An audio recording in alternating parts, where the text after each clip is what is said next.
ഡോ അണക്ക എല്ലാ പണിയും അറിയുന്നല്ലേ പറഞ്ഞ് ഇന്നു മുതൽ ഈ വീട്ടിലത്തെ സ്ഥിരം പണിക്കാരനാച്ച്. എന്നാ ശരി.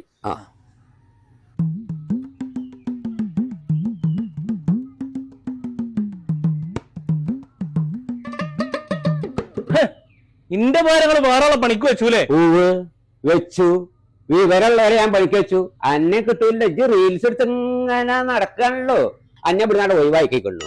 അങ്ങനെ എന്നെ ഒഴിവാക്കാൻ പറ്റുന്നില്ല. ഞങ്ങൾക്കേ സംഘടന ഉണ്ട്, നിങ്ങൾക്കറിയോ? നിങ്ങളാ പഴയ കാലത്തിന് ആൾക്കാരെ പെട്ടെന്ന് ലേബർ കൊണ്ട് നിങ്ങളെ പേര് കേസിന് കൊടുക്കും. ഞാൻ പോകില്ല, എന്നെ ഒന്ന് പിരിച്ചുവിടാൻ നിങ്ങൾക്ക് അറിയില്ല. ഞാൻ ഇവിടെ തന്നെ ഇരിക്കും. അതിന്റെ മുകളിൽ കയറി ഇരുന്നിട്ടൊന്നും കാര്യമില്ല. ഞാൻ വേറെ ആളെ പണിക്കാട് വെച്ചിരുന്നു.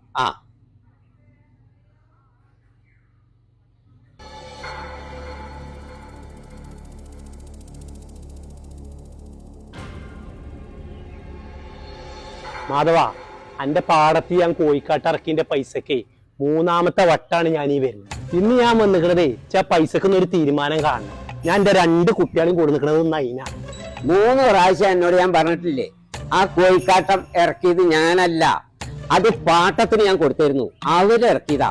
ഓനോട് പോയി ചോദിക്ക്. പാടങ്ങളതല്ലേ, ഇച്ചതിന്റെ പൈസ നിങ്ങൾ തന്നാ മതി. നമ്മളെ പാടത്ത് കളക്കാൻ പാടൊന്നുമില്ലല്ലോ.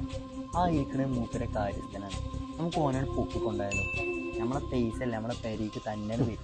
അസർപ്പേ പൊക്കടവനെ. അതെ, നിങ്ങളിപ്പോ അവനെ കൊണ്ടോളാം. കാര്യസ്ഥനെ തൊട്ടപ്പോ തന്തന്റെ മുഖം എന്നാണ് ചോദിച്ചു.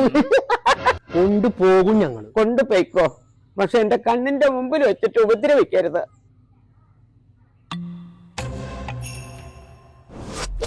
അയ്യോ, എന്ത് പരിപാടി നിങ്ങൾ കാണിക്കണം.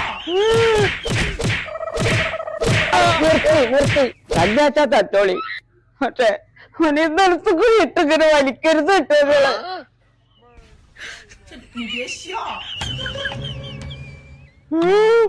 ഇതിന് മാത്രം തെറ്റാത്തോണ്ട് ഞാൻ ചെയ്തത്. നല്ലൊരു പണിക്കാരനാ പോണത്. വേണമെങ്കിൽ പിന്നാലെ പോയാ എന്നെ പിടിച്ചോളി.